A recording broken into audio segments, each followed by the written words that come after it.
ఆపదామభర్తారం దాతారం సర్వసంపదాం లోకాభిరామం శ్రీరామం భూయో భూయో నమామ్యహం. శ్రీరాఘవం దశరథాత్మజమప్రమేయం సీతాపతిం రఘుకులాన్వయరత్నదీపం ఆజానుబాహుం అరవిందదళాయతాక్షం రామం నిశాచర వినాశకరం నమామి. యత్ర యత్ర రఘునాథకీర్తనం తత్ర తత్ర కృతమస్తకాంజలిం బాష్పవారి పరిపూర్ణలోచనం మారుతిం నమత రాక్షసాంతకం మనోజవం మారుతతుల్యవేగం జితేంద్రియం బుద్ధిమతాం వరిష్టం వాతాత్మజం వానరయూథముఖ్యం శ్రీరామదూతం శిరసా నమామి. ఉల్లంఘ్య సింధో సలిలం సలీలం యశోకవన్యం జనకాత్మజాయై యశోకవన్యం జనకాత్మజాయై. ఓం ఆంజనేయాయ నమః. ఓం ఆంజనేయాయ నమః. శ్రీ హనుమతే నమః. వాల్మీకి రామాయణంలోనే యుద్ధకాండను అధ్యయనం చేస్తున్నాం. ఇందులో విశేషం ఏమిటంటే, ఇప్పుడు రామచంద్రమూర్తి వానరులతోటి ఆ సముద్ర తీరానికి వచ్చి ఉన్నారు. ఇక తర్వాత ఇక్కడ లంకలో రావణాసురుడు తన యొక్క భయం చెప్పేశాడు. హనుమ వలన తనకి ఎంత భయం పుట్టిందో, ఎంత కలిగిందో సంగతి అంతా చెప్పేశాడు. ఒక్క వానరుడే వచ్చి ఇంత భయం చేశాడు, ఇంత పని చేశాడండి. ఇంకా ఒక్కళ్ళు గనక వస్తే ఇక మిగిలిన వాళ్ళందరూ ఎలా ఉంటుందో అని లోపల భయం. అది అసలు విషయం. సరే, ఏం చేశాడనమాట, మంత్రులందరినీ పిలిస్తే వాళ్ళు ఒక్కొక్కళ్ళు ఏం చెప్పారు, ముఖప్రీతి వచనాలు అన్నట్టుగా, మేమందరినీ వానరులను చంపేస్తాం, రాముడిని చంపేస్తాం, అది చేస్తాం, ఇది చేస్తామని లేత లేత సొరకాయలన్నీ కోసేశారు. అన్నీ వేసిన తర్వాత విభీషణుడు అంటాడు, ఏమిటయా మీరందరూ మాట్లాడేది, ఏం మాట్లాడుతున్నారు మీరు, కూర్చోండి, ఏంది మాట్లాడుతున్నారు, అసలు ఏం మాటలు, ఏంది ఈ ముఖప్రీతి వచనాలు ఎలానా, అసలు ఏమిటో విషయం అంతా తెలిసిందా అని 4 చివాట్లు పెట్టి వాళ్ళకి రావణాసురుడికి మాటలు చెప్పాడు. రావణాసురుడికి మాటలు చెప్పిన తర్వాత రావణాసురుడికి ఎక్కుతాయా వాడికి మాటలు, కానీ ఎక్కలేదు. సరే, సభ చాలించాను అన్నాడు రావణాసురుడు. ఇంటికి పోయినాడు. ఇంటికి పోయినటువంటి 10 నిమిషాలకే విభీషణుడు మళ్ళీ అన్నగారింటికి పోయినాడు. వెళ్ళి ఆ రావణాసురుడితోటి మళ్ళీ మంచి మాటలు చెప్పాడు. మరి అన్నగారు కదా, స్వతంత్రం కదా, అందుకని వెళ్ళి చెప్పాడంతా. ఇది మంచి పద్ధతి కాదు, ఆ వైదేహిని మళ్ళా ఇచ్చేసేయటం మంచి పని, ఈ విధంగానే మంత్రులు చెప్పేశాడు. ఈయనకి వింటాడా, ఏమంటాడు, పైగా కోపం వచ్చింది. కోపం వచ్చి నేను ఎవరికి భయపడను, ఈ విధంగా ఇష్టమైనట్టు మాట్లాడాడు. ఇక విభీషణుడు ఇక వచ్చేసాడు. ఇక్కడి నుంచి కథ 11వ సర్కలో ఉంటున్నది. రావణుడు మంత్రులతో ఆలోచన చేస్తూ ఉన్నాడు. ఇక్కడ ఒక విశేషమైన ఒకటి వస్తున్నది విశేషం. మొట్టమొదటి మాట ఏమేస్తున్నాడంటే, మైథిలి కామమోహితుడు. అది ఈయన మైథిలి కామమోహితుడు, పాపాత్ముడైన రావణుడు మంచి మాటలను చెప్పిన విభీషణుడిని అవమానించి మరి పంపించేసేసాడు. నాకు తెలుసులేదా, చెప్పడం ఏదో ఉంటారు ఎవరైనా మంచి మాటలు చెబితే ఆ చెప్పిన అవమానపరుస్తారు. ఈ లోకంలో ఉన్నటువంటి సహజ లక్షణం ఇది. సరే, విభీషణుడు బయటకు వచ్చేసాడు. ఈయన మాత్రం వెంటనే రావణాసురుడు అకాలములో రాత్రిపూట సభ ఏర్పాటు చేశాడండి. ఇది ఏమిటంటే దుష్టమైనటువంటివి, ఏమిటంటే ఇది అశుభాలకి సభ ఏర్పాటుంట. ఎప్పుడు అకాలములో ఏర్పాటు చేశాడు.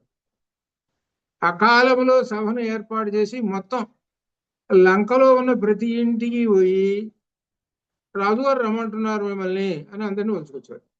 మంత్రులు ఉంటారు, ఉద్యోగస్తులు ఉంటారు, రకరకాల వాళ్ళు మాత్రం అందరూ కూడా సభకు అందరూ రాజుగారు వస్తున్నాడు రండి పిలిచారు అని అన్నాడు. అనేటప్పటికి వాళ్ళందరూ రావణ సభకు అందరూ వచ్చేసేసారు. రాత్రిపూట మరి ఏం చేస్తాం, మరి రాజుగారు ఆజ్ఞ కదా, అందరూ కూడా వచ్చేసేసాడు. లంకలో ఉన్నటువంటి వాళ్ళందరూ కూడా అసలు వాళ్ళు అప్పుడు ఎలా ఉన్నారంటే బాగా నిద్రపోతూ విహార స్థానంలో ఉన్నారు, బాగా సుఖాలు అనుభవిస్తూ ఉన్నారు. ఇది రాత్రిపూట. ఇప్పుడు ఈయన గారు పిలిచేటప్పటికి ఇక బయలుదేరి వచ్చేసేసారు అనమాట. రథాలు, గజాలు, ఆ గుర్రాల మీద ఎక్కేసేసి చకా చకా అనుకుంటూ వచ్చేసేసారు. సరే వాళ్ళందరూ పిలిచారు కదా, మరి విభీషణుడు కూడా పిలిచారు. విభీషణుడు కూడా ఆ రమణుడు విభీషణుడు కూడా ఒక రథం ఎక్కి విభీషణుడు కూడా వచ్చేసేసాడు. ఇప్పుడు సభంతా నిండిపోయింది. అమాత్యులతోటి రాక్షస వీరులతోటి మొత్తం సభంతా నిండిపోయింది. ఈ నిండిపోయిన తర్వాత ఇప్పుడు రావణుడు సేనాపతి అయిన ప్రహస్తుడిని ఈ విధంగా అంటున్నాడు. ఇది ప్రహస్తుడు సేనాపతి అంటే మొత్తం సర్వ సేనాపతి ప్రహస్తుడు. ఈ ప్రహస్తుడు ఏమంటున్నాడు? ప్రహస్తుడు రాక్షసులను కలగజేసిన ప్రహస్తునితో అంటున్నాడు, ప్రహస్త హో సేనాపతి, చతురంగ బలముల యోధులను నగర రక్షణ కోసం అప్రమత్తంగా ఉంచుము. అదే దీన్ని ఇంకో మాట ఏమంటారంటే, మనం అంటారు కదా, ఇది ఏదైనా సందర్భంలో వచ్చినప్పుడు దేశంలో పెట్టేసేసారు ఇది కాబట్టి అనేది ఇందిరాగాంధీ ఎప్పుడు పెట్టేసింది అట్లా అనమాట. ఆ మాట అట్లా పెట్టేసేసాడు. ఇది చతురంగ బలాలని తోటి ఎక్కడెక్కడ మొత్తం మిలిటరీ మొత్తం పెట్టేసేయి, దేశం అంతా మిలిటరీ పెట్టేసేసేయి అన్నాడు. ఎక్కడ ఆపకుండా మొత్తం పెట్టేసాడు. నగర రక్షణ మొత్తం ఆజ్ఞాపించేసేసాడు. కాబట్టి నగరంలో ఉన్నటువంటి వెలుపల రక్షణ నిమిత్తం వెలుపల లోపల మొత్తం పెట్టేసేయి అని ఆజ్ఞ ఇచ్చేసేసాడు. మొట్టమొదట ప్రహస్తుడికి ఒక ఆజ్ఞ ఇచ్చేసాడు. నగర రక్షణ బాధ్యత లోపల బయట మొత్తం నువ్వు చూసుకో అని చెప్పేశాడు. మొదలుపెట్టు అని అన్నాడు. ఇంకా రావణుడు సభను ఉద్దేశించి అంతా కూడా మాట్లాడాడు. ఏమిటనంటే, ధర్మార్థ కామలు సంబంధించిన కష్టములు కలిగినప్పుడు ఏది ప్రియమో ఏది అప్రియమో, ఏది సుఖమో ఏది దుఃఖమో, ఏది లాభమో, ఇటువంటివన్నీ కూడా ఇవన్నీ విషయాలన్నీ కూడా చక్కగా ఆలోచించి సమర్థులైనటువంటి మీరు చెబుతూ ఉండాలి అని ఈ విధంగా అనేటప్పటికీ కుంభకర్ణుడు లేచాడండి. ఇక్కడ ఒక విశేషం. కుంభకర్ణుడు మంచివాడే, కానీ అతనికి మరి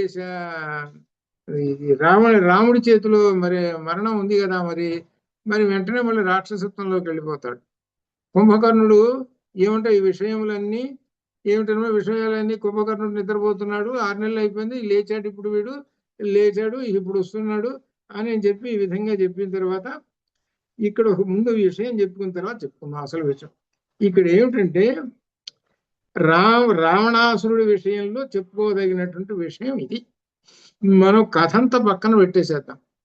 ఎందుకు రామాయణం చెబుతున్నాడు అనేటువంటి విషయం దీనిలో వస్తున్నది. రావణాసురుడు అతి లోలుడు, అతి సర్వత్ర వజ్జయేతు అని ఒక అతిని గురించి ఒక శ్లోకం కూడా ఉంది. అతిదానాత్ బలిహి, నాశనమైనాడు. బలిచక్రవర్తి అతిదానం వల్ల వాడు నాశనమైనాడు. అంటే అర్థం ఏమిటి?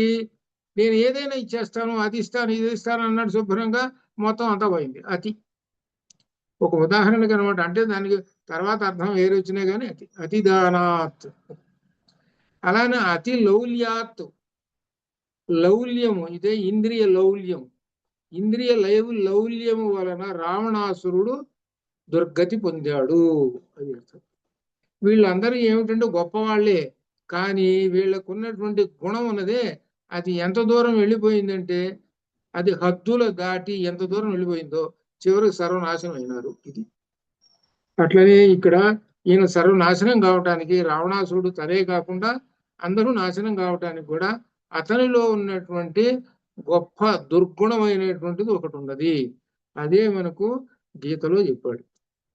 ఇది దుర్గుణమైనటువంటిది, ఇది గనక ఎవరికైనా గనక ఉంటే వాడు పతనం అవుతాడు. వాడే కాదు, వాడిని ఆశ్రయించుకుని అందరూ పతనం అవుతారు. గీతలో 3:43 3వ అధ్యాయంలో చివరి శ్లోకం 43. అందుకనే రామాయణం చెప్పేటప్పుడు పక్కన భగవద్గీత ఉండాలి. ఏంటంటే ఈ శ్లోకంలో ఏవం బుద్ధే పరం బుద్ధ్వా సంస్థభ్యాత్మానమాత్మానం అని జహిశత్రు మహాబాహు కామరూపం దురాసదం. హే మహాబాహు అర్జున, నువ్వు శత్రువులని జయించేస్తావు, మహాబలం కలిగినటువంటి వాడు.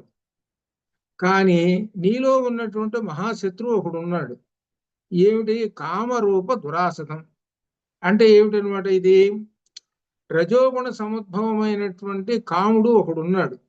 వాడు ఏం చేస్తున్నాడంటే పాపాలు జయిస్తుంటాడు, పుణ్యాలు ఏం జయించడు. వాడు ఉన్నాడంటే వాడు ఎప్పుడు పాపాలే జయిస్తుంటాడు. అంటే అధర్మాలు అని అర్థం. కాబట్టి వాణ్ణి జయించేసేయి అని చెప్పాడు. అక్కడ కారణం ఏమిటి విశేషం? అర్జునుడిని మిష పెట్టుకొని సర్వ మానవాళికి చెబుతున్నాడు అది కృష్ణుడు. మరి ఎలా జయించండి, ఎలా జయించాలి? శత్రువులు అంటే బాణాలు వేస్తావు, మరి ఈ శత్రువుని ఎలా జయిస్తావు? అది ఇక్కడ. ఈ శత్రువుని జయించాలంటే ఏవం బుద్ధే పరం బుద్ధ్వా, ఏమిటంటే బుద్ధిని ఉపయోగించి, బుద్ధ్వా బుద్ధి చేతనే, పరం పరమాత్మను తెలుసుకో. నీ బుద్ధి చేతనే తెలుసుకో. ఎలా అంటే తెలుసుకుంటావంటే ఆత్మన ఆత్మానం సంస్థభ్య, ఆత్మన ఆత్మ చేతనే, ఆత్మానం ఆత్మను, నీ యొక్క ఆత్మను సంస్థభ్య నిగ్రహించి. ఎప్పుడైనా ఆత్మను నిగ్రహించాడు, ఆత్మ అంటే మనస్సును నిగ్రహించుకో. మనస్సును నిగ్రహించి నీ బుద్ధి వలన ఆ పరమాత్మను తెలుసుకో. నువ్వు ఎప్పుడైతే మనస్సును నిగ్రహిస్తావో, మనస్సు నిశ్చలంగా ఉంటుందో, అప్పుడు బుద్ధిలో లయమైపోతుంది. బుద్ధి ఏమో పరమాత్మలో లయమైపోయి పరమాత్మను దర్శించుతావు. అలా దర్శించినటువంటి వాడికి ఈ రజోగుణ సముద్భవమైనటువంటి కామం చచ్చిపోతుంది. అది చంపటం. అది కృష్ణుడు చెప్పినటువంటి పరమాత్మ. అది విషయం. అయితే ఈయన గారు ఏం చేస్తున్నాడు? ఆ పని చేయకుండా రావణాసురుడు కారణం చెబుతున్నాడు. ఇదంతా విశేషం ఏమిటంటే ఈ కామము ఏమిటంటే రావణాసురుల్లో ఉన్నటువంటి కామముట ఇది ఈ పేజీ చివరిలో చెబుతున్నాడు చూడండి. ఈ పేజీ అంటే 249 లాస్ట్ పేజీ, 249 చివరి పేజీ, 249 చివరి పేజీలో ఈ కామము నన్ను క్రోధమును, సంతోషమును, శోకమును, సంతాపము ఎప్పుడు వెంటాడుతూ ఉన్నది నన్ను. ఈ కామము ఇది చూసారా? మరి ఆ కామము అతనికి నిద్ర పోనీటిల్లా. ఆ కామం అనుభవించేదాకా అంతే. ఎంత పనైనా చేస్తాడు, ఎన్ని పాపాలైనా చేస్తాడు. ఆ కామం తీరిపోవాలన్నమాట అది. అందుకనే అంటాడనమాట, విదురు నీతుల్లో కూడా చెబుతాడు, నిద్ర ఎవడు పట్టదని అంటేట, నిద్ర సరిగా రకరకాల ఆలోచనలు ఉన్నటువంటి వాడు పట్టదు. అది సరే, కామాసక్తులు కూడా నిద్ర పట్టదుట. పట్ల అనమాట అది. అందువలన వీడికి ఎప్పుడు చూసినా ఆలోచనలు ఏమిటనమాట, ఆ వైదేహి ఎందే మనస్సు, ఇంకా రెండోది లేదు. దానికి సంబంధించి ఎవరైనా వ్యతిరేకం చెప్పారా, ఈ కోపం వస్తుంది.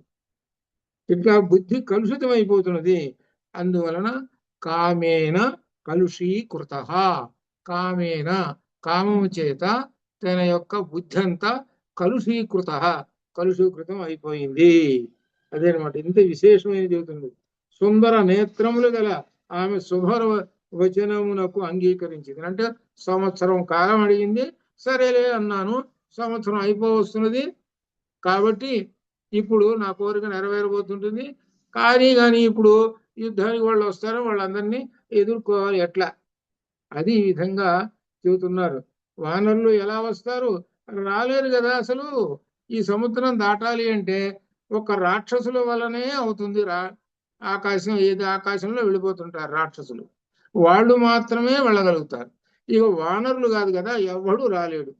అవతల ఒడ్డు నుంచి అంటే మన భారతదేశం నుంచి లంకలోకి ఎవడు రాలేడు.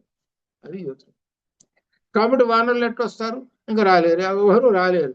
కాబట్టి మనం ఒక రకంగా ఈ సముద్రం దాటి రాలేరు కాబట్టి క్షేమంగా ఉండవచ్చు అనే విధంగా చెప్పుకుంటూ, నేను మాత్రం సీతను ఇవ్వనంటే ఇవ్వను. కామార్తుడైన రావణుడు అసంబద్ధ ప్రలాపములు ఈ విధంగా పలికాడు. అది రాత్రిపూట ఈ విధంగా సభ ఏర్పాటు చేసి, నేను ఇవ్వను వైదేహిని అని అన్నాడు. సరే, సభలో ఇంకెవరు ఉన్నారు? కుంభకర్ణుడు ఉన్నాడు. కుంభకర్ణుడు ఏం మాట్లాడుతున్నాడు చూసుకోండి. ఏమయ్యా రావణాసుర అన్న కదా అయ్యేది. కుంభకర్ణుడు ఒకటి, రెండు ఎవరు? ఒకటి రావణాసురుడు, రెండు కుంభకర్ణుడు, మూడు విభీషణుడు, నాలుగు శూర్పణఖ. ఇది నలుగురు. ఈ కుంభకర్ణుడు అంటున్నాడు, ఏమనంటున్నాడంటే, రామలక్ష్మణుల దగ్గర ఉన్న సీతను అపహరించి బలాత్కారంగా తీసుకొని వచ్చావు. నువ్వు ఈ విధంగా చేసావు కదా. నువ్వు ఈ విధంగా చేసే ముందు ఒక్కసారి ఇప్పుడు మంత్రాంగం ఎట్టయితే పెట్టావు, ఆ మంత్రాంగాన్ని ఏర్పాటు చేస్తే సరిపోయేది కదా. నీ సొంతంగా పోయి నీ ఇష్టం వచ్చినట్టు చేసుకొని వచ్చావు. ఇప్పుడు వచ్చి నేను అట్లా ఇట్లా అంటే ఎట్లా కుదురుతుందయ్యా? నీ ఇష్టం వచ్చినట్టు చేసి మాకు చెప్పి చేసావా? నువ్వు మాకు చెప్పి అపహరించావా? ఇప్పుడు మమ్మల్ని అందరినీ పోగు చేసి ఈ విధంగా మాట్లాడుతున్నావు. ఏం రావణాసురా? వాళ్ళు చోట్లు పెట్టాడు కుంభకర్ణుడు. మాకు చెప్పి చేసావా ఏమిటి ఇదంతా అని అంటున్నాడు.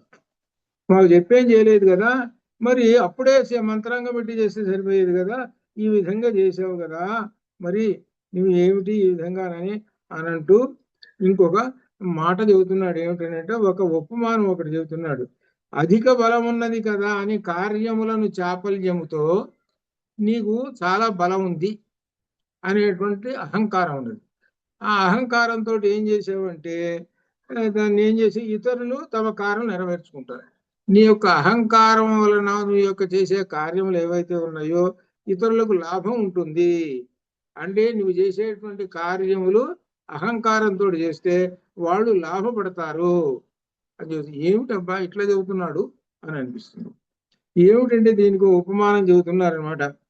ఏమిటంటే కుమారస్వామి ధనుర్విద్య నేర్చుకుంటున్నట్ట. ధనుర్విద్య నేర్చుకోవడం అంటే బాణాలు వేస్తున్నారు కదా, ఆయన ఏంటంటే నా యొక్క విలువిద్య ప్రదర్శన చూసుకో ఎలా ఉంటుందోనని క్రౌంచ పర్వతానికి బొక్క పెట్టేశాడు. ఏమిటి? ఈ బాణాలతోటి పెద్ద రంధ్రం. అది ఇప్పుడు అంటుంటామా, ఇప్పుడు ప్రస్తుత కాలంలో కూడా ఆ కొండల్ని తొలిచి ఓ పెద్ద యువతల 2 మైళ్ళ దాకా పెట్టేస్తుంటారు. లోపల రైళ్లు పోతుంటే అన్ని పోతుంటాయి. ఇట్లా అట్లా ఆ విధంగా పెద్ద రంధ్రం పెట్టేసేసాడు. ఎవరు? కుమారస్వామి. ఏమిటి? తన యొక్క ప్రజ్ఞ చూపించడం కోసం, తన ప్రజ్ఞ చూపించుకుంటాం అనమాట. అది నా ధనుర్విద్య చూసుకుంటాం ఏమంటే ఏమనుకున్నారు అని. అయితే ఏమైంది దాని గురించి? ఇంకొకళ్ళు లాభపడ్డారు. నీ యొక్క పరాక్రమం వలన, నీ యొక్క అహంకారం పరాక్రమం వలన ఇంకొకళ్ళు లాభపడ్డారు. ఎవరు లాభపడ్డారు అంటే పక్షులుట ఆ రంధ్రంలో నుంచి యువతల నుంచి అవతల వర్రను వేస్తున్నాడు. ఎంత 1 నిమిషంలో పోతున్నాడు, 1 నిమిషంలో వస్తున్నాయి. అదే కనుక దాటిపోవాలని కొండ మీద నుంచి ఎక్కి ఎంత కష్టపడాల్సి వస్తాయో, ఇప్పుడు అవి చాలా సుఖంగా వెళ్ళిపోతున్నాయి. క్రౌంచ పర్వతం లోపల నుంచి అవతల నుంచి వస్తుంది. వాళ్ళు లాభపడ్డారండి పక్షులు. ఇది ఒక ఉపమానం చెప్పాడు. ఆయనేమో అహంకారంతో నేర్చుకుందాము ఎలా ఉంటుందో చూద్దామని బొక్క పెట్టాడు దానికి, క్రౌంచ పర్వతానికి. చివరి లాభుడు. అట్లనే నిన్ను కూడా ఏం చేస్తారనంటే ఈ వీళ్ళు చంపేస్తారు, వాళ్ళు లాభపడతారు. ఎవరు? రాక్షసులు చంపేసేసి ఆ దేవతలు లేకపోతే రామలక్ష్మణులు, వీళ్ళు లాభపడతారు అని అర్థం. నీ అహంకారం అనేటువంటిది చివరికి ఏమవుతుంది అనంటే వాళ్ళు లాభపడటానికి పనికొస్తుంది, కానీ నీ సర్వనాశనం అవుతావు అని చెబుతున్నాడు. అని దాని నుండి పక్షులు ఈ వైపు నుండి ఆ వైపు అని ఈ విధంగా చెబుతూ ఇంకొక విషయం చెబుతున్నాడు. అన్నంలో విషం కలిపి పెట్టారండి, తిన్నాడు. తింటే ఏమవుతాడు? పోతాడు. ఇది తెలిసిందే కదా. కాబట్టి వాడిని చంపింది ఎవరు? విషం చంపింది. వాడిని చంపింది విషం చంపింది. అన్నం చంపల, విషం చంపింది. అట్లనే ఆ విధంగానే ఇక్కడ చెబుతున్నాడు. దైవవశముచే రాముడు నిన్ను చంపలేదు, రాముడుగా చంపేది ఏమిటి? విషం చంపుతుంది. ఆ విషం ఏమిటి? నీ యొక్క అహంకారం అనేటువంటి విషయం ఉంది, అదే చంపుతుంటుంది నిన్ను. అది అర్థం చేస్తున్నాడు. అది అంటే అర్థం ఏంటి? ఎంతటి బుద్ధిమంతుగా కుంభకర్ణుడు చెబుతున్నాడో చూసుకోండి. కుంభకర్ణుడు అంటే మనం ఏమనుకుంటామంటే ఎప్పుడు వీడు నిద్రపోయేటుంటాడు, వీడికి ఏం తెలివితేటలున్నాయి, ఊరు తిండిపోతూ అనుకుంటాం. చూడండి ఇక్కడ ఏ విధంగా చెబుతున్నాడు. పైగా అన్నగారికి 4 చోట్లు పెట్టాడు. పెట్టి ఈ విధంగా చెప్పాడు. మరి ఏం చేయాలి? మరి చివరికి మరి అన్నతోటి పాటు తను కూడా వెళ్ళి యుద్ధాలకు వెళ్ళి ఇంద్రలోకము, ఆ లోకం, ఈ లోకం వెళ్ళి యుద్ధాలు చేసి జయం పొందారు కదా. మరి ఇప్పుడు అన్నను వదిలేస్తే ఎట్లా?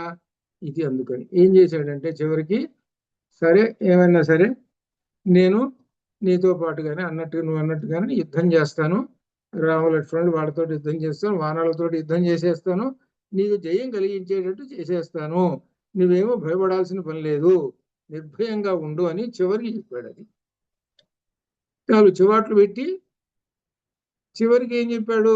నీకు సహాయం చేస్తానన్నాడు. అది ఇట్లా అన్నమాట. ఇది అలా చేసుకుంటాడు. ఇక కాబట్టి ఇక ఆ తర్వాత ఇక నీవు స్వేచ్ఛగా ఉండుము, శుభ్రంగా మద్యమును త్రాగుము, మద్యమును సేవించుము, మనోవ్యధను వదలుము, భయం లేకుండా హితకార్యములు చేస్తూ ఉండుము. నేను రాముని చంపిన తరువాత సీత నీకు చాలా కాలం వసురాలై ఉండు. రాముని చంపేయంగానే సీత ఏమవుతుంది, నీ దగ్గరకు వచ్చేస్తుంది. ఉండదు ఎక్కడికి పోతుంది? రాముడు లేనప్పుడు ఏమవుతుంది? సీత నీ దగ్గరకు వచ్చేస్తుంది కదా. చూసుకోండి ఇక్కడ ఎంతటి అజ్ఞానం, అమాయకత్వాలు ఏమైనా ఉన్నాయి. సీత అంటే ఏమిటో వాళ్ళకి అర్థం కాలేదు. విభీషణుడికి అర్థమైంది, సీతాదేవి వచ్చినప్పటి నుంచి మనకు అపశకునాలు వస్తున్నాయో, ఆమెను తీసుకొని వచ్చిన దగ్గర నుంచి అని ఎన్నోసార్లు చెప్పాడు. అని చెబుతుంటే అంటే అర్థం ఏమిటి? చేసినటువంటి అధర్మ కార్యానికి అపశకునాలు వస్తుంటాయి. ఇదే ఇక్కడ అధర్మాన్ని గనక పాటించామంటే అపశకునాలు వస్తాయి. రామాయణంలో గొప్ప విశేషాలు ఉంటాయి, చాలా మంది పట్టించుకోరు, ఊరికి కథ తెలిపోతుంటారు. అది కాదు, అధర్మం గనక పాటించావంటే నీకు అపశకునములు మొట్టమొదట ఎర్ర జెండా చూపిస్తాయి. అంటే నీకు అపశకునాలు అంటే నీకు ఆపదో ఏవో కష్టాలు రాబోతున్నాయి అని చెప్పేసి ఎప్పుడు ఏ సందర్భంలో ఎప్పుడు వస్తుందో నీకు తెలియదు. ఎప్పుడు వస్తుందో ఏమిటో తెలియదు. నువ్వు బజార్లో పోతున్నావు, కారులో పోతున్నావు, ఎప్పుడో ఉన్నావు, ఏదో వచ్చి గుద్దేస్తుంది, ఎవడెవడు కొట్టేస్తాడు, అవతల పడతావు, కాలో చెయ్యి ఎరుగుతుంది, అంతే అయిపోతుంది. ఇంతే. ఇట్లా చెప్పుకుంటూ పోతే చాలా ఉన్నాయి. అందుకని ఏంటంటే అధర్మాన్ని గనక పాటించినప్పుడు అధర్మమే ఏం చేస్తుందనంటే అపశకునములుగా ముందు సూచన చేస్తుంది. సూచన చేసి అంటే జాగ్రత్త, నేనున్నాను అని. అలా తెలుసుకున్నవాడు ఏం చేస్తాడంటే ప్రాయశ్చిత్తం చేసుకుంటాడు. అది అర్థం దీనిలో, అది రహస్యం.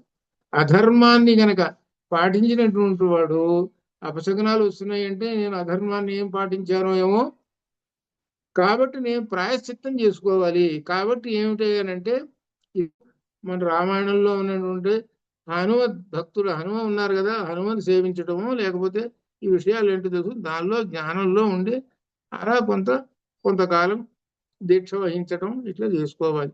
ప్రాయశ్చిత్తం అంటే అది అలా ఉండాలి. కానీ అలా ఉన్నటువంటి వాళ్ళు ఈ ప్రాయశ్చిత్తం చేసుకోవాలండి, ఇదంతా కదా ఉండేది, ఇంకేముంది, ఏం అక్కర్లేదు, గుడికి పోయేది, ఒక కొబ్బరికాయ కొట్టేది, కొబ్బరి చిప్ప తెచ్చుకునేది, తినేది, ఇది అనమాట. ఊరే నీకు అది కాదురా, దీనిలో ఏం చెప్పాడంటే ఆ ఆంజనేయ స్వామిని ఉపాసించరా అని చెబుతున్నారు, ఆ పని చేయరా. ఓం హ్రౌం ఆంజనేయాయ నమః అనేటువంటి బీజాక్షరం, ఓం హ్రౌం ఆంజనేయాయ నమః అనే బీజాక్షరం. ఆ బీజాక్షరాన్ని రోజుకు ఒక 5 నిమిషాలైనా నువ్వు ఉపాసన చెయ్యి. అవి చెయ్యాలి. కొబ్బరికాయ కొట్టాను, కొబ్బరి చిప్ప తెచ్చుకున్నాను, ఆయన కొబ్బరి చిప్ప తిన్నాడు, నేను సగం తింటాను, ఇది అజ్ఞానం. అదేంటి? భక్తిపూర్వకంగా పత్రం పుష్పం ఫలంతో అన్నట్టుగా ఆ స్వామివారికి అలా సమర్పించి అది వచ్చినటువంటి దాన్ని మహాప్రసాదంగా భక్తిపూర్వకంగా అలా తీసుకుంటాడు. అట్లుండాలి. అంతేగా నేను పెద్ద మహాకార్యక్రమం చేసేసాను, ఇంత కార్యక్రమం ఎవడన్నా చేస్తాడా? ఇటువంటి అజ్ఞానమైనటువంటిది ఉంటే వాడు భక్తుడు కాదు. ముందు ముఖ్యంగా ఏంటి అంటే మంత్రం అనేటువంటి దీక్ష చేసిన తర్వాత నువ్వు కొబ్బరికాయ కొట్టు, ఏమైనా కొట్టు, అవి ఫలితం అనమాట. అది అట్లా అనమాట. ఇది అందువలన అధర్మపరుడికి అపశకునాలు వస్తూ ఉంటాయి, అది అర్థం. ఈ విధంగా కొన్ని కుంభకర్ణుడు చెప్పాడు. ఆ తర్వాత అధ్యాత్మ రామాయణంలో కూడా ఏం చెబుతున్నారంటే దీనిలో విశేషంగా సీతాపహరణము రాక్షస వినాశమునకే అని కుంభకర్ణుడు చెప్పాడు. దీనిలో కూడా అధ్యాత్మ రామాయణంలో కూడా చెప్పాడు. కుంభకర్ణుడు అంటే రాక్షసుడు కాబట్టి వీడు మంచివాడు కాదు అని అనుకుంటాం. రావణాసురుడు అంటే మంచివాడు కాదు, వీడు కూడా మంచివాడు కాదు అని అనుకుంటాం. కానీ కాదు, వీడు మంచివాడే. కానీ మరి పరిస్థితులు తగ్గట్టుగా దానిలో ఉండేవాళ్ళు రావణాసురుడు పక్కనే ఉండిపోవాల్సి వచ్చింది అని ఈ విధంగా చెబుతూ దీనిలో నీవు ఏ కార్యం ఆరంభించితో అది నీ ఆత్మనాశనం వరకే కానీ వేరు కాదు. అప్పుడు నీవు భాగ్యముచే మహాత్ముడు రాముడిచే చూడబడినాడు కావు. రాముడు గనక అప్పుడు చూశాడా, నువ్వు అపహరించేటప్పుడు అప్పుడే అయిపోయి ఉండేవాడు. అప్పుడే గనక రాముడు చూసి ఉంటే నువ్వు అపహరణ చేసేటప్పుడు ఇంతకాలం ఉండవు, నువ్వు ఎప్పుడే అయిపోతావు అని చెప్తున్నాడు. కానీ ఇంకా రాముడు నిన్ను చూచి ఉండనే నీవు బతికి వచ్చి ఉండవు. రాముడు మనుష్యుడు కాడు. ఇక్కడ గట్టిగా అధ్యాత్మ రామాయణం చెబుతున్నది. అది రాముడు మనుష్యుడు కాదు, నాశరహితుడైన దేవదేవుడు శ్రీమన్నారాయణుడు. నారాయణుడయ్యా, నారాయణుడు అంటే అర్థమైందా నీకు? మీ తాత ఎవరు? బ్రహ్మ. ఆ బ్రహ్మదేవుడి తండ్రి ఎవరో తెలుసుగా? నారాయణుడు. అందరూ హెడ్, అందరికన్నా పైన ఉన్నాడు. ఏమనుకున్నావు? నారాయణుడు. నారాయణ ఉపనిషత్తు చదువుకోలా? నారాయణాత్ ప్రాణో జాయతే, నారాయణాత్ ఇంద్రో జాయతే, నారాయణాత్ అని వరుసగా కవ్వాయు జయతు రాపో పృథ్వీ విశ్వేశ్వధారిణి, మొత్తం నారాయణుడి నుంచే ఈ జగత్తంతా వచ్చింది. ఆయన ఎవరు? శుద్ధ బ్రహ్మ పరాత్పర రామ, కాలాత్మక పరమేశ్వర రామ. ఈ రెండు నామములే మొత్తం రామాయణం మొత్తం చెప్పేస్తున్నాడు. అని అధ్యాత్మ రామాయణం మనకు రాముని యొక్క విశేషం చెబుతూ ఉన్నాయి అన్నమాట. ఇది అలానే ఇంకా రాముని భార్య పతివ్రత ఎవరనుకున్నావు? రాముని భార్య సీత మహాలక్ష్మి. ఆమె మహాలక్ష్మి ఎల్లప్పుడు కూడా మహావిష్ణువుని వెంట ఉంటుంటాడు. మహాలక్ష్మి మహావిష్ణువు ఇద్దరు ఒకటేనయ్యా. ఏమనుకుంటున్నావు? సీత అంటే ఏదో మానవ మాత్రులా సీత మామూలుగా కనపడుతుంది అనుకుంటున్నావా? మహాలక్ష్మి అని ఈ విధంగా మనకు అధ్యాత్మ రామాయణంలో ఈ సందర్భంలో చెప్పినటువంటి విశేషం. ఇప్పుడు మనం అధ్యాత్మ రామాయణం కూడా మధ్యలో చెప్పుకుంటూ ఉంటుంటాం. కాబట్టి చివరి కుంభకర్ణుడు ఏమన్నాడంటే, చివరికి 4 చివాట్లు పెట్టేసేసి, సరే అయితే నువ్వు ఇలా అంటున్నావు కాబట్టి నేను యుద్ధం చేస్తానులే వాళ్ళతో, రామలక్ష్మణులతోటి అని అన్నాడు. అన్న తర్వాత ఇక రావణాసురుడు అసలు రహస్యం బయట పెట్టేస్తున్నాడు. తన రహస్యం బయట పెట్టేస్తున్నాడు. ఏమిటి? రావణాసురునికి బ్రహ్మశాపం 252 పేజీ 13వ సర్గ. బ్రహ్మదేవుడు శాపం పెట్టాడు. ఈయన గారు ఏం చేశాడు అనమాట, ఉంటాడు కదా, మొత్తం దేశాలు తిరుగుతుంటుంటాడు కదా, ఈ దేశాలు తిరుగుతుంటుంటాడు కదా, ఏం చేశాడు అంటే ఒకసారి ఈయన ఆ బ్రహ్మలోకానికి పోయినాడు. అక్కడ పుంజక స్థల అనేటువంటి అప్సరస అని చెబుతున్నాడు, కానీ కొన్నిట్లో మాత్రం రంభ అని కొన్ని చోట్ల ఉన్నది. అది ఇట్లా అనమాట. సరే, ఈ అప్సరస చూశాడు. చూసిన తర్వాత ఈయనకి కామం కలిగింది. కామం కలగంగానే వీడు ఏం చేశాడంటే, ఈ రావణాసురుడు వివస్త్రం చేసేసాడు. ఇప్పుడు మనకు ఏదో ఉంటుంది, భారతంలో వాడు చీర పట్టుకుని లాగాడు, ఇదంతా వివస్త్రాన్ని ఉన్నాడే, అట్నే వాడు దుశ్శాసనుడు అట్నే వీడు చేశాడు. వీడేందో మహాపతి పరాక్రమవంతుడు, తపస్వంతుడు అన్ని ఉన్నాయి కదా, వివస్త్రను చేసి బలాత్కరించి అనుభవించాడు. ఇది అర్థం. అంతవరకు ఇది మనకి నిర్వచనోత్తరంలో రంభలో ఉన్నది. రంభ అని పేరు పెట్టాడు, ఇక్కడ అప్సరస పేరు పెట్టాడు. సరే, ఆమె పరిగెత్తుకుంటూ పోయింది. ఎక్కడికి పోయింది? బ్రహ్మదేవుడి దగ్గర పరిగెత్తిపోయింది. బ్రహ్మలోకం కదా, బ్రహ్మలోకంలో ఉండేటువంటిది ఎవరు? బ్రహ్మదేవుడు. పరిగెత్తుకుంటూ పోయింది. ఆ ఆయన వెంటనే చూసేసి వెంటనే శాపం పెట్టేశాడు. ఒరేయ్, నీవు ఏ స్త్రీనైనా సరే బలాత్కరించావా, నీ శిరస్సు 100 ముక్కలు లెక్క పెట్టుకో, 100 ముక్కలు అయిపోతుందని శాపం పెట్టేసేసాడు. తానే చెబుతున్నాడు. అప్పుడు చేశాను నేను ఈ అధోపని. ఈ అధోపని చేసినందుకు సరైన శిక్ష కూడా మనకు పెట్టినట్టు. ఎందుకంటే మనవుడు కదా, అప్పటికప్పుడు అసలు ఏం చేయాలి? అసలు బ్రహ్మదేవుడు, నువ్వు ఇంత పని చేస్తావురా నువ్వు అని చెప్పి ఒక్కసారి ఇవన్నీ చంపేసేయాలి. కానీ చంపడానికి వీల్లేదు. ఎందుకంటే శివుడిచ్చిన వరం ఉంది. అది శివుడిచ్చిన వరం ఉంది. ఏంటి? ఎవరి చేత దావుడు? ఒక్క మానవుడు చేత తప్ప. అందుకని ఏం చేశాడంటే ఆయన, నీవు ఎవరినైనా సరే బలాత్కరించావా, నీ తలకాయ పగులుతుంది, 100 ముక్కలు అయిపోతుంది అని నాకు శాపం పెట్టేశాడు అని దీనిలో ఉంది. దానిలో నిర్వచనోత్తర రామాయణంలో రంభ అనమాట. అక్కడ ఆ రంభ ఏం చేస్తున్నాడు? ఇక్కడ బ్రహ్మదేవుడి దగ్గరికి పోయింది, అక్కడేమో నలకూబరుడి దగ్గరికి పోతుంది. నలకూబరుని భార్య రంభ. నలకూబరుడు వెంటనే శాపం పెట్టాడు, నీ ఏ స్త్రీనైతే బలాత్కరించావో నీ తలకాయ 100 ముక్కలు అని. అక్కడ ఇక్కడ పేర్లు మారినాయి అంతే, అక్కడికి ఇక్కడ. అది చివరికి ఫలితం ఒకటే. ఈ శాపం అనేటువంటి ఉన్నది. ఇక్కడ శాపాలు వరాలు అవుతాయి.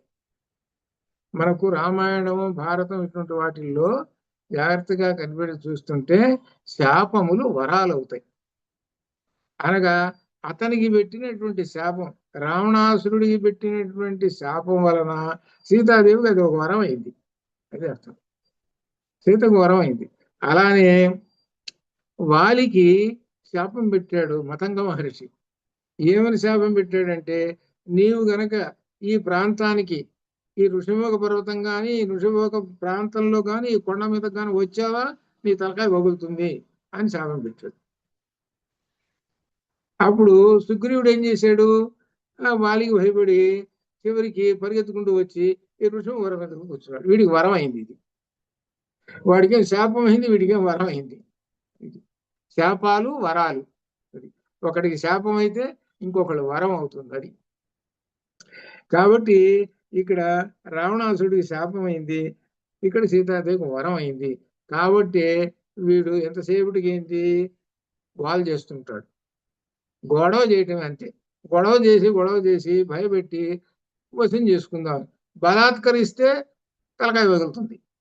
అందుకని బలాత్కరించకుండా ఆమెనంతటా మారేటట్టు చూడాలి. అందుకని ఏం చేయాలంటే భయపెట్టాలి, రావణ్ణి చంపేసేయాలి.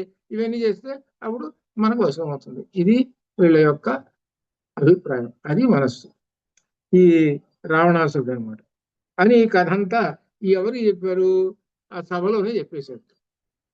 ఈ సభ ఎప్పుడు పెట్టాడు అంటే రాత్రి కూడా, అర్ధరాత్రి కూడా పెట్టాడు, అకాలములో పెట్టాడు. ఈ అకాలములో సభ ఏర్పాటు చేయటం అనేది కూడా ఒక అపశకునం చూసుకోండి. అంటే వీడికి ఇటువంటి వాడు, కామార్తుడైనటువంటి వాడు ఎలా ఉంటాడో చూసుకోండి. అది అట్లా అనమాట. కామార్తుడైనటువంటి వాడికి ఇవన్నీ ఏమీ ఆలోచించడు వాడు. అది అని చెబుతూ ఇక ఆ తర్వాత అంటున్నాడు, ఇన్ని విషయాలన్నీ చెప్పేసేటప్పటికి ఎంత అయినా సరే ఆ కామం అనేటువంటిది ఇతన్ని వదిలిపెట్టలేదు అని చెబుతున్నాడు. చెబుతూ ఇక ఏమిటంటే, ఇంక విశేషం ఏంటి దీనిలో చెబుతున్నట్టు, నా ధనస్సు నుండి వెలువడిన 100 కొలది బాణాలు, రావణాసురుడు అంటున్నాడు. ఏమిటి బాణములచే అలానే ఏనుగును పీడించినట్లుగా రాముని పీడించేస్తాను, సూర్యుడు ప్రాతకాలం ఉదయించి నక్షత్రముల కాంతిని అణచివేసినట్లుగా ఈ విధంగా చేసేస్తాను, రాముడిని లెక్క చేయను, నేను రాముని జయించేస్తాను అని ఈ విధంగా తన యొక్క పరాక్రమం అంతా చెప్పుకుంటూ ఆ సభలో చెబుతూ ఉంటుంటే విభీషణుడు లేచాడు. విభీషణుడు మళ్ళీ ఇప్పుడు ఎన్నోసారి అంటే ఇది 3వసారి. మొదటిసారి సభలో చెప్పాడు, రెండోసారి ఇంటికి పోయి చెప్పాడు, మళ్ళీ సభలో వచ్చినాడు, ఇది 3వసారి చెబుతున్నాడు. విభీషణుడు మళ్ళీ హితవాక్యాలు రావణాసుడికి చెబుతున్నాడు. 14వసారిగా విభీషణుడు రావణునకు ఉపదేశం చేస్తున్నాడు. ఏమిటంటే, సీత మహారాజా, సీతను మహాసర్పము, సీత అంటే ఏంటి, మహాసర్పము, నీ కంఠార్పిత కాలపాశము, శిరో నిర్ఘాత పాతంబు, లంకౌక సంచయ కాళ రాత్రి, గళబద్ధోదగ్ర కాలాహి అని ఈ విధంగా మనకు ఇందులో భాస్కర రామాయణంలో కూడా వచ్చింది. ఏమిటి సీత అంటే, మహాకాలమయ్య, మహాసర్పము, నల్లతరచుపాము, మహాసర్పము. దాన్ని ఏం చేసుకున్నామంటే, సర్పాన్ని కంఠానికి అలంకారంగా పెట్టుకుంటే ఏమవుతుంది అంటే చంపేస్తుంది. నేను నువ్వేమనుకుంటున్నావు, ఆ సీత అంటే ఏమని అనుకుంటున్నావు, పాము ఏమనుకుంటున్నావు, నీ బాహువుల మధ్య గల విశాల ప్రదేశం దాని పడగల వైశాల్యము, నీ చింతయే దాని విషము, దాని చక్కని చిరునగవులే వాడి కోరలు. ఇక్కడ ఒక విశేషం ఒకటి ఉన్నది. ఏమిటంటే, అధ్యాత్మ రామాయణంలో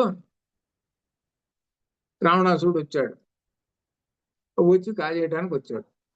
వచ్చే చెట్ల చాటున ఎక్కడో ఉన్నాడు. రాముడు అంటున్నాడు సీతతోటి, వచ్చాడు మనవాడు. ఏమిటి వచ్చాడు మనవాడు అంటే ఏంటి, అర్థం ఏంటి దశ, శ్రీమన్నారాయణుడు ఉన్నప్పుడు జయ విజయులు అటు ఇటు ఉన్నారు, వాళ్ళకి శాపం వచ్చింది. శాపం వచ్చింది ఏమిటి, సనకసనందనాథుడు శాపం పెట్టాడు. సరే, మొట్టమొదటి జన్మ ఏంటంటే హిరణ్యాక్ష హిరణ్యకశిపులు, తర్వాత రెండోది రావణ కుంభకర్ణులు. ఎవరు వీళ్ళు, వాళ్ళ భటులే, నారాయణుడి యొక్క భటులు వీళ్ళిద్దరు. అంటే నారాయణుడి యొక్క సేవకులు, అమ్మవారి సేవకులు. ఇది రెండో జన్మ. అందుకని అన్నాడు అనమాట, వచ్చాడు మనవాడు, ఆ చెట్ల చాటునే ఉన్నాడు. కాబట్టి లక్ష్మీదేవి అంటే సీతాదేవిని అనమాట. నీలో ఉన్నటువంటి లక్ష్మీ రూపాన్ని ఈ అగ్నిలో సంవత్సరం ఉంచు. ఇది ఇక్కడ అసలు రహస్యం. నీలో ఉన్నటువంటి లక్ష్మి, అసలు లక్ష్మి ఉన్న చూశారు, ఈ అగ్నిలో సంవత్సరం పాటు ఉండు. ఇకపోతే నీ యొక్క మహామాయా రూపం ఉందే, ఆ మహామాయా రూపంతో కనపడు. ఆ మహామాయా రూపమే లంకకు పో. ఆ మహామాయా రూపం అంటే మాయ, దాని పేరే మాయ. అంటే అర్థం ఏమిటి? మోసగించేస్తుంది. అంటే ఏమిటి? తన యొక్క మోహం, తనకు అందచందాలతోటి కామార్తుని పడేసేస్తే మోహం చేస్తుంది. ఆ మోహం వశం అవుతుంది. మోహం వశం కాగానే వాడు యుద్ధానికి వస్తాడు. యుద్ధానికి వస్తే చంపేయాలి. ఆ చంపేసిన తర్వాత అప్పుడు ఈ జన్మలో వాడికి, ఈ రెండో జన్మలో వాడికి తీరిపోతుంది. కాబట్టి మనవాడు వచ్చాడు. కాబట్టి సీతాదేవి, నీ యొక్క లక్ష్మి అసలు శక్తి ఉన్నది చూశారు. ఎందుకంటే లక్ష్మి, అసలు లక్ష్మి కనుక పోయి ఉంటే యుద్ధం ఎట్ట చేస్తాడు ఈయన? అక్కడ లక్ష్మీదేవి ఉంటే, అసలు అసలు లక్ష్మీదేవి ఉంటే అసలు వాడి ఇట్లా ఎందుకు ఉంటాడు? వాడు అట్లా ఉండడు. అందుకని ఏంటంటే అసలు లక్ష్మి ఏంటో అగ్నిలో ఉండు. అందుకనే శ్రీ సూక్తంలో హిరణ్యవర్ణాహరిణి సువర్ణ రజస్రజాం చంద్రాం హిరణ్మయీం లక్ష్మీ జాత వేదో మమావహ అన్నాడు. ఆ లక్ష్మీదేవి అగ్నిలో ఉంటుంది. ఆ అగ్నిలో ఉన్నటువంటి ఆ లక్ష్మీదేవిని, హే జాతవేద, నా కోసం తీసుకురావయ్యా అని చెబితే, అశ్వపూర్ణారథమధ్యాం హస్తినాథ ప్రబోధిని శ్రీయం దేవేషు సామ్యే కాశోస్మిత హిరణ్య ప్రాకారం ఆర్ద్రాం జ్వలంతి తృప్తాం తర్పయంతి అని ఈ విధంగా మనం చెప్తుంటాం. కాబట్టి అగ్నిలో ఉన్నటువంటి శ్రీ మహాలక్ష్మి, ఆ శ్రీ మహాలక్ష్మిని మనం అగ్ని దేవుడి ద్వారా ఆహ్వానం కోరుతున్నాం. అట్లా ఇది అసలు విషయం.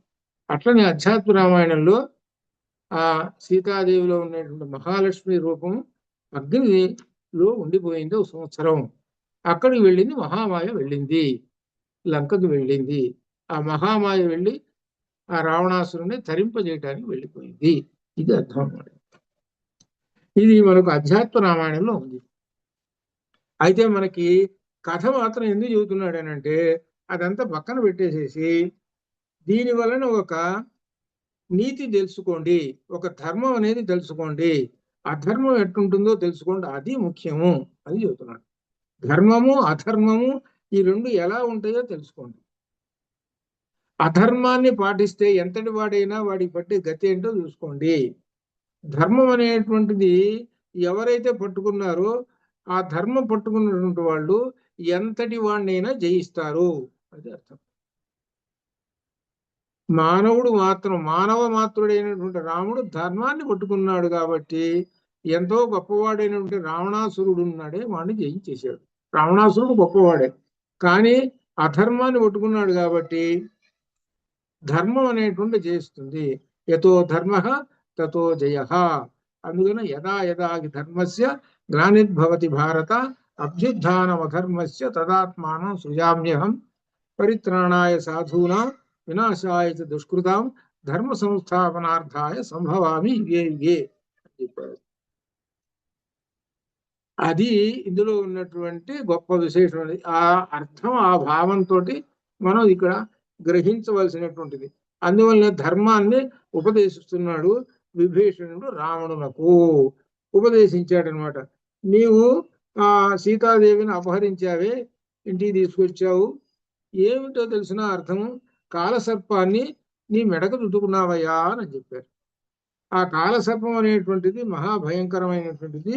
కాటు వేసేస్తే చచ్చిపోతావు, నువ్వే కాదు మొత్తం అందరూ కూడా పోతారు అని చెబుతూ, ఇంకా విశేషం ఏంటంటే రాముని బాణములు వజ్రముతో సమానమైనవి, వాయువేగము గలవి.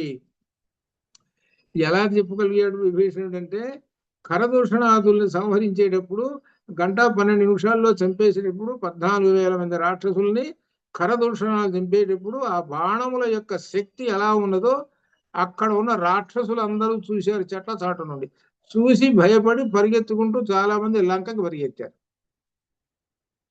లంకలో చాలా మంది దాక్కున్నారు. అప్పుడు ఇక మిగిలినటువంటి వాళ్ళు చచ్చిపోయినారు. అక్కడ ఆ దండకారణ్యంలో జనస్థానంలో రాక్షసుడు అనేవాడు లేకుండా చేసేసాడు పూర్తిగా. రాక్షసుడు అనేవాడు అసలు లేనే లేడు. మొత్తం కొద్దో గొప్ప మిగిలి ఉంటే అందరూ పరిగెత్తారు. ఎందుకు? రాముని యొక్క బాణములకు భయపడి పరిగెత్తారు. అక్కడ పరిగెత్తారు. ఒక్కడు కూడా లేడు. అక్కడ విశేషంగా మనం అక్కడ యుద్ధకాండ అప్పుడు ఆ ఖరదూషణాలప్పుడు అప్పుడు తెలుస్తుంది అనమాట. ఇది రాముడు అంటే ఏమనుకున్నావు? ఆ బాణములు అంటే ఏమనుకున్నావు? వాయువేగము కలిగినటువంటివి. రాక్షస వీరుల శిరస్సులను ఖండించుటకు ముందే సీతను రామునికి ఇచ్చి వేసేయి, నా మాట విను అని విభీషణుడు చెబుతున్నాడు. రాముడు అంటే ఏమనుకున్నావు? ఏమిటో 101 అస్త్రాలు ఉన్నాయి ఆయన దగ్గర. ఒకటి ఉన్నది బ్రహ్మాస్త్రము. ఆ బ్రహ్మాస్త్రంతో చంపాడు. 101 ఉన్నది కదా, ఆ ఒకటి ఉన్నది బ్రహ్మాస్త్రం. ఆ బ్రహ్మాస్త్రంతో రావణాసురుడు చివరికి తెప్పించాడు. అనే రాజా కుంభకర్ణుడు, ఇంద్రజిత్తు, మహాపారుషుడు, మహోదరుడు ఈ విధంగా ఉన్నారు. వీళ్ళందరూ కూడా గొప్ప గొప్ప వాళ్ళందరూ కూడా. వీళ్ళందరూ కూడా నువ్వు అనుకుంటున్నావు కుంభకర్ణుడు అంటున్నాడు నేను చంపేస్తాను అన్నాడు, నిజమే కావాలి అనుకుంటున్నావా? ఏముండరు. కుంభకర్ణుడు లేడు, ఎవడూ లేడు. మొత్తం రాముడి పేరేందో తెలిసిన కోదండ రాముడు. ధనస్సు పట్టాడా? ధనస్సు పట్టకుండా ఉన్నంత కాలంలో వాడు బతికుంటాడు. ధనస్సు పట్టాడా అంటే వాడు పోయినట్టే. అది జాగ్రత్త. ఏమనుకున్నావు? రాముడు అంటే ఆయన బాణం ఎప్పుడు తీస్తుంటాడో, ఎప్పుడు వదులుతుంటుంటాడో మనకి కూడా కనబడదు. చూసిన వాళ్ళే చెప్పారు. శూర్పణఖ చూస్తున్న చెట్టుచాటు నుండి బాణం ఎప్పుడు తీస్తున్నాడో, ఎప్పుడు వదులుతున్నాడో తెలియదు. ఆయన చుట్టూ రామచంద్రమూర్తి చుట్టూ తెల్లని కాంతి మెరిసిపోతూ ఉన్నదిట. వీళ్ళు బాణాలు వేస్తుంటే ఆ కాంతి దాకా వచ్చి కింద పడుతున్నాయి. ఈయన బాణాలు వేస్తుంటే మొత్తం బరబర పరిగెత్తుకుంటూ వెళ్ళిపోతున్నాయి. మొత్తం 1 గంట 12 నిమిషాలు 14,000 మంది అందరూ అయిపోయినారు. ఇది ప్రత్యక్షంగా చూసినటువంటి శూర్పణఖ చూసి లంకలో పోయి చెప్పి భయపడి లంకలో కూర్చుంది. ఇంకా అక్కడ లేదు. అట్లా అనమాట. ఇది ఈ విధంగా చెబుతున్నాడు విభీషణుడు. కాబట్టి వీళ్ళెవరూ కూడా నిలవలేరు, నా మాట విను రావణాసుర అని చెప్పేటప్పటిట ప్రహస్తుడు అంటున్నట్ట. ఏమిటి? సేనాపతి కదా ప్రహస్తుడు. ఏమిటంటే మేము భయమును ఎరుగము. మాకు దేవతల వల్ల కానీ దానవుల వల్ల కానీ అసలు భయమే లేదు. గంధర్వులు ఏంటి, యక్షులేంటి, ఎవ్వరు నాగులేంటి, ఎవ్వరికి కూడా మేము భయపడము అంటున్నారు సేనాపతి. ఆయన చెప్పిన మాట, విభీషణుడు చెప్పిన మాటకి సేనాపతి మాట్లాడుతున్నాడు. మాకు రాజకుమారుడైన ఎవరో రాముని వల్ల యుద్ధంలో మాకు అసలు భయం లేనే లేదు. విభీషణుడు ధర్మార్థ కామ నిశ్చితమైన బుద్ధి గలవాడు. అటువంటి విభీషణుడు ప్రహస్తుని అహిత వాక్యంలో రాజసేను ఉద్దేశించి హితవాక్యం. ఈ ప్రహస్తుడి మాటలన్నీ వినేసి మళ్ళీ ఆ విభీషణుడు చెబుతున్నాడు రాజుగారితో. విభీషణ అంటే ప్రహస్తుని వాక్యాలని పూర్వపక్షం చేస్తున్నాడు. అది ప్రహస్తుని వాక్యాలను పూర్వపక్షం చేసేసి మరలా సమాధానం చెబుతున్నారు. ఎవరు? విభీషణుడు చెబుతున్నాడు. రాజా మహోదరుడు, నీవు కుంభకర్ణుడు రాముని జయించడంలో అధర్మశీలుడు స్వర్గమునకు వెళ్ళుట అశక్యము కదా, అంతే. పాపాత్ముడు స్వర్గానికి పోతాడా? పోడు. అది సత్యమే కదా, అంతే. ఇది కూడా అది ఎట్లా సత్యమో మీరు కూడా అంతే. రాముని జయించడం మాత్రం మీ వల్ల కాదు అని చెబుతున్నాడు. అనే విధంగా ఇంకా చెబుతున్నాడు. కార్యములో నేర్పు గల అర్ధ విశారదశ రాముని విధించుటగా నీకు గాని నాకు గాని మరియు రాక్షసులు గాని నావలేని వానికి సముద్రము దాటడం. అంటే సముద్రాన్ని దాటాలంటే పడవ ఉండాలి కదా, పడవ లేకుండా ఎట్లా దాటుతావు అని చెప్తారు. అంటే ఏంటి అనమాట? రాముణ్ణి జయించడం అనేటువంటిది మన వల్ల కానే కాదు. మనకు దానికి సంబంధించినటువంటి పడవ అసలు లేనే లేదు. ఎలా జయిస్తాము? ఇక్ష్వాకు వంశమును జన్మించిన రాముడు ధర్మమే ప్రధానముగా కలవాడు, కార్య సమర్థుడు. అటువంటి రాముని ముందు దేవతలు కూడా ఏమీ చేయలేక మూఢులగుతున్నారు. దేవతలు కూడా ఏం మాట్లాడటం లేదండి. ఎక్కడ ఉదాహరణ? కాకాసురుడు ఏమంటే పడది బ్రహ్మాస్త్రం. కాకాసురుడు పెరిగెత్తాడు, బ్రహ్మలోకం పోయినాడు. మరి దేవతలేగా ఇంకో మరి అన్ని లోకాలు తిరుగుతున్నాడు. అయ్యా రామబాణం వస్తుంది, అయ్యా రామబాణం వస్తుందా, మేము కూడా నమస్కారం చేస్తున్నామండి, రామబాణానికి మాత్రం తిరుగులేదు అని అన్నారు. అంటే అర్థం ఏంటి? దేవతలు కూడా రాముని జయించలేరు. ఇంకా చేతలైతే వాళ్ళు రామబాణాన్ని ఆపేవాళ్ళుగా. మరి కాకాసురుడు అంటే ఎవరో? ఇంద్రజిత్తు కుమారుడు కదా, రక్షించేవాళ్ళు కదా. ఇంద్రజిత్తే మరి ఇంద్రుడే రక్షించేవాడు కదా, ఇంద్రుడు స్వర్గానికి అధిపతి కదా. అందరూ ఆ రామబాణానికి నమస్కారం చెప్పారు. పైగా రామబాణం వస్తుంటే వీడే ముందు పరిగెత్తున్నాడు. ఎవరు? కాకాసుడు. ఆ వెనక రామబాణం వస్తున్నాడు. చివరికి ఏం చెప్పారంటే బ్రహ్మదేవుడు, నువ్వు వెళ్ళి రాముని శరణు పొందుము, రాముని పాదముల మీద పడి రక్షణ రక్షణ శరణు శరణు అను, బతుకుతారో లేకపోతే చస్తావో అని చెప్పారు. పోయి రాముని కాళ్ళ మీద పడి ఏ రామ శరణ శరణు అంటే బతికాడు వాడు కాకాసుడు. ఇది ఏంటో తెలుసునా? ఏదో దేవతలు ఏదో దేవతల్ని గెలిచావు నువ్వు అని అంటున్నావే, దేవతలే భయపడతారయ్యా ఆయనకి అని చెబుతున్నాడు. ఆయన అంటే ఎవరో తెలుసు? శ్రీమన్నారాయణుడు. ఏమిటో తెలుసునా అని ఈ విధంగా విభీషణుడు చెబుతున్నాడు అనమాట. చెబుతూ ఇక్కడుగా విశేషం చెబుతున్నాడు. 14-12 ధర్మ ప్రధానస్య మహారథస్య ఇక్ష్వాకువంశ ప్రభవస్య రాజ్ఞః పురోస్య దేవాస్య తథా విధస్య కృత్యేషు శక్తస్య భవంతి మూఢాః. రహస్త రాముని తీక్షణ బాణములు ఎదిరింప శక్యం కానటువంటివి.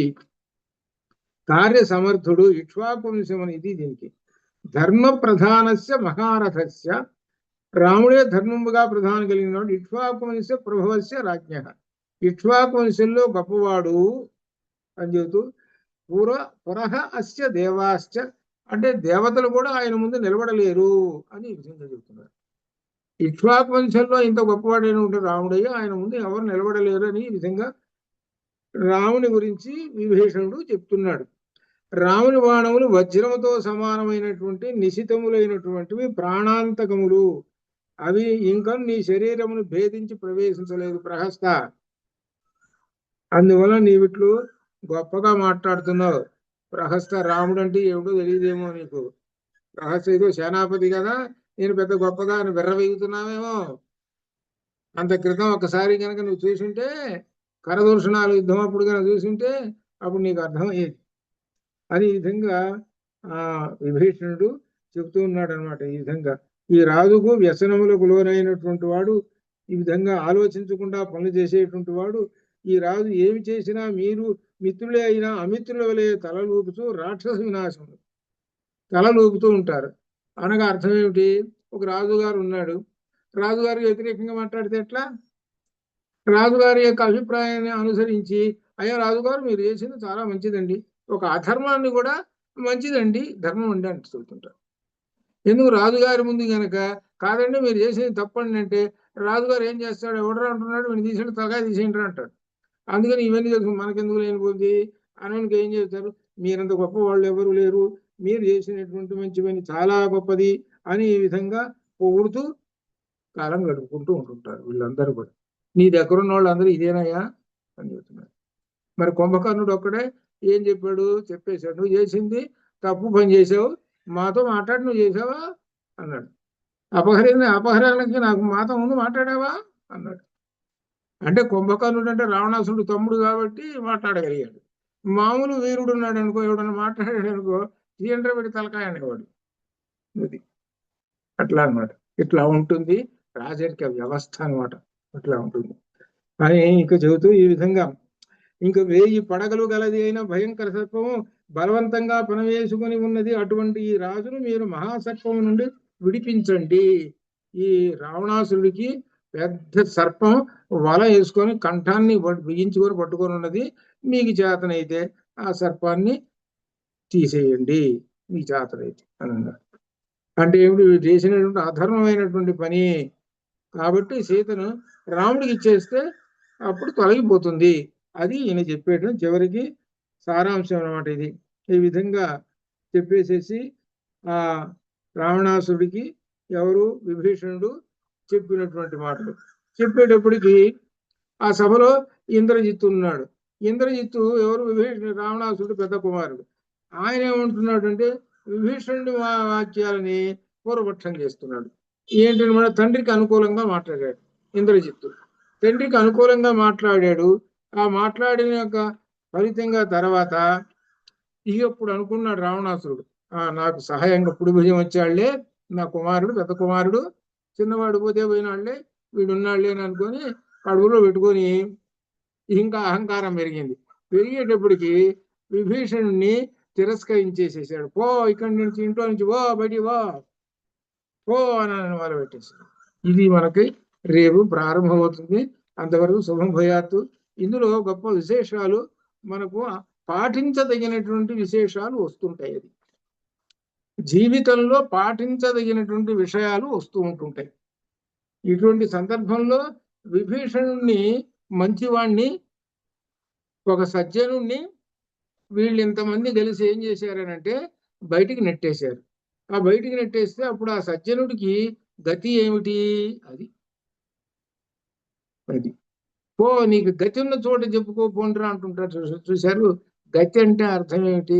దేవుడు. నీ దేవుడు పోయి చెప్పుకోపో అని అర్థం. అది గతి అంటే అది అర్థం. అనేటప్పటికి సరే ఇంకెవరున్నారు, రాముడి దగ్గరికి పోతారులే.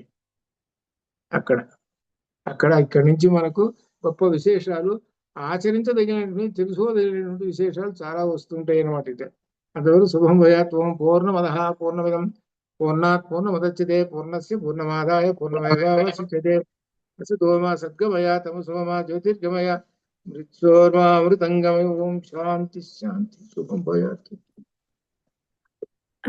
మీరే చెయ్యాలి గురువు గారు, మీకు ఇచ్చారు.